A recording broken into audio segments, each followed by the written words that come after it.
E não é nem impossível que a gente conclua até que a gente tem uma horrível combinação de inflação com deflação no momento. Eu não vou usar a dialética para não evitar comparações aí problemáticas, né? Mas, ao mesmo tempo que a gente vê uma profunda geração, um substrato de inflação sendo criado, eu tenho todas as sementes da deflação, porque não é possível imaginar que a contração dos agregados de crédito nos Estados Unidos vai ser diferente do que foi no pós-crise, ou seja, para baixo. O mais importante documento que todos precisam ver todos os trimestres é o Flow of Funds nos Estados Unidos. É total, é maravilhosamente bem calculado, tudo mais, né, bem feito, é idôneo, eu presumo, que mostra todos os agregados de crédito, setor público, empresas não financeiras, bancos e famílias. Quer dizer, ou esse agregado geral ele caiu, ou ficou ligeiramente estável desde a crise.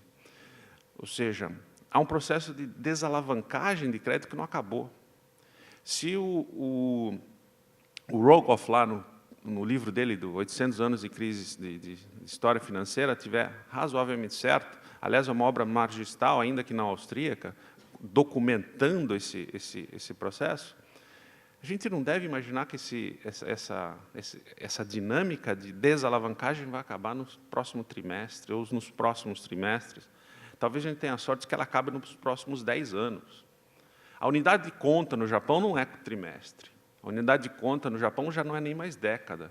São décadas que o Japão passa por uma explosão dos agregados mais curtos, né, mais estreitos, e uma contínua queda nos agregados de crédito.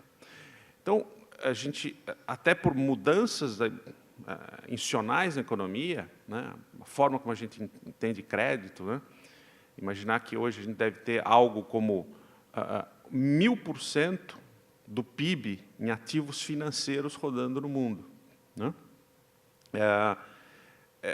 O Roach, não o Stephen Roach, mas o David Roach, ele tem uma consultoria independente na Ásia, ele chegou a calcular muito, até brilhantemente, essa razão, quer dizer, o total de ativos financeiros existentes aí na nuvem, fora da nuvem, dentro do banco e dentro do cofre, dentro do colchão, como sendo 1000% do PIB do mundo. Se a gente imagina que o PIB do mundo é 65 trilhões, a gente está falando de 650 trilhões que rodeiam por aí.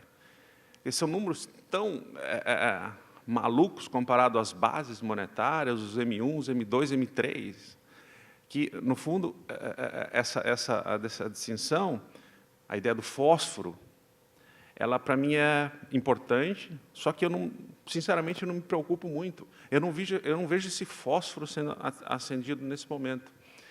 Por uma outra importante dinâmica, que, para mim, quem mais e melhor capturou isso foi o Rothbard, né, mais uma vez. Né?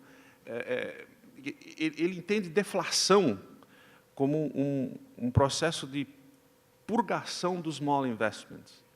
Eu não vou tentar traduzir small investments, né? Esse purgation que ele chama de small investments está por trás de todo o reequilíbrio da estrutura de capital. Quer dizer, se existe um pecado absolutamente mortal no mainstream econômico, é ignorar a estrutura capital da economia. E se tem uma coisa letal hoje em dia, é como taxa de juros zero nos Estados Unidos, essencialmente na Europa e no Japão, ela simplesmente afasta o reequilíbrio, ela posterga o reequilíbrio da estrutura capital da economia. Quer dizer, você produzir a taxas de juro zero, você investir a taxas de juro zero, é um crime letal, porque você simplesmente, em cima de todas as ineficiências e todos os desequilíbrios que foram criados no parte ascendente do boom, elas não só não vão ser purgadas, expurgadas do sistema, como elas vão ser perpetuadas ou até magnificadas. Ou seja, hoje eu não estou vendo o ajuste, né? E não estou vendo ajuste em momentos cruciais. Por exemplo, qual foi o grande ponto central que gerou mais que 60% do crescimento do investimento nos Estados Unidos em 2002 e 2009? setor imobiliário. O setor imobiliário ele está anos-luz de um ajuste, porque você tem ações parafiscais, ações institucionais, ano que vem a eleição nos Estados Unidos, você não vê o fundo do poço mediante o qual a gente poderia ver, depois desse fundo do poço atingido, alguma migração para uma limpeza do sistema, a partir do qual você caminharia para uma solução. A gente sequer caminha para descobrir qual o último valor de uma casa nos Estados Unidos, porque você tem tantos empurrões e puxões no sistema, não sei. Boa parte da minha clientela private, não, está na hora de comprar imóveis nos Estados Unidos, por conta e risco. Há ativos que são baratos e vão ficar ainda mais baratos. Quer dizer, esse dilema que a gente enfrenta é inescapável. Eu não acho que a gente está no fundo do poço, porque eu não acho que os puxões e os empurrões foram eliminados, né? E sobretudo, no que gerou a grande aceleração de crescimento na segunda metade da era Greenspan e no começo do Billy Boy Bernanke, né? Então, tentando sumarizar um pouquinho, sem um ajuste, né, essa limpeza no sistema que propicia aí uma catarse e, eventualmente, um reequilíbrio, não, um market clearing, eu não consigo comprar a tese que a gente está indo para algum lugar incrementalmente de maneira positiva. 2, eu não consigo imaginar que se possa criar um controle lá do fósforo. São sistemas não lineares, né? Por que a gente, quando pousa lá, o avião, ele sempre está a 300 por hora? Qualquer pessoa que estudou um pouco de aeronáutica vai ver que ele tem que pousar a 300, porque tem o stall, a hora que ele cai, né, a hora que ele não tem sustentação, não é previsível nesses modelos. Ele não se sabe se ele vai ter esse stall a 300, a 200, a 210 ou 180. Por isso que você, para evitar que aviões caiam com frequência, você sempre pousa mais rápido. Quer dizer, essa característica dos sistemas, e olha que eu estou levando o jogo para o campo do adversário, que é discutir um modelo, discutir esse sistema. Não dá para saber como que eu jogo tanta quantidade de dinheiro, que não existe modelagem, não existe técnica conhecida. A gente pode até imaginar que possa caminhar para isso. Fuzzy logic, chaos theory, bifurcation, tem várias coisas aí que talvez, algum tempo, a gente vá saber que esses modelos possam ser eficientes. Eu estou jogando no campo adversário, não acredito nisso, só que tanto eu quanto meus adversários sabem que isso não funciona. A gente não vai saber como que o Fed vai criar uma pequena inflação. Não criando uma pequena inflação, ele vai ter um dilema muito simples: conviver horrendamente com deflação de um lado e o espectro de hiperinflação no outro, né?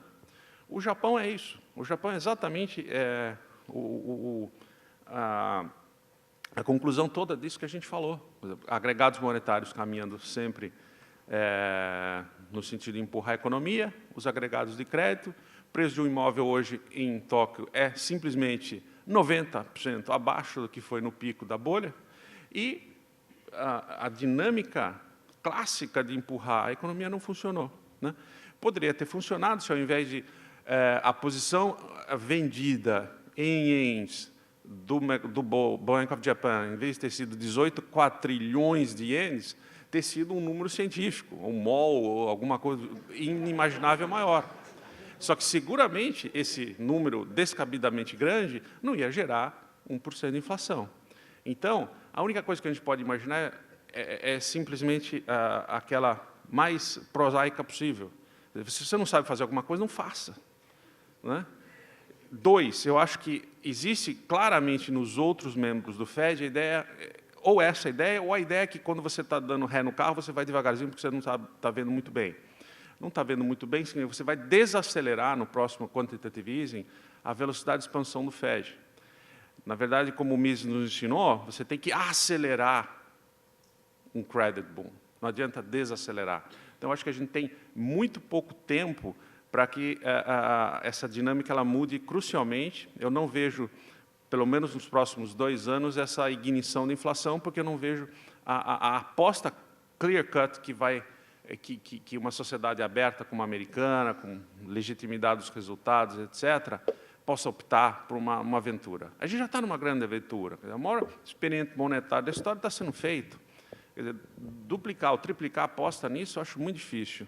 Na ausência dessa opção ou dessas opções, eu acho que a deflação é o cenário mais provável de todos nesse instante.